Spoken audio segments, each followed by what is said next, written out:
Remove gimbal cover before powering on. Place the drone on a level surface.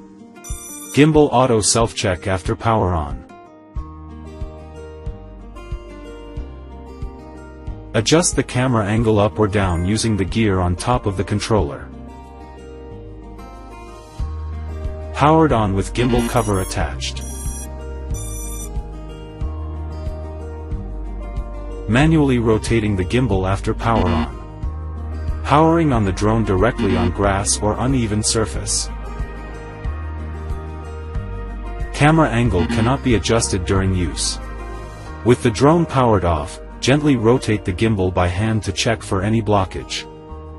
Restart the drone to check if the gimbal performs self-calibration.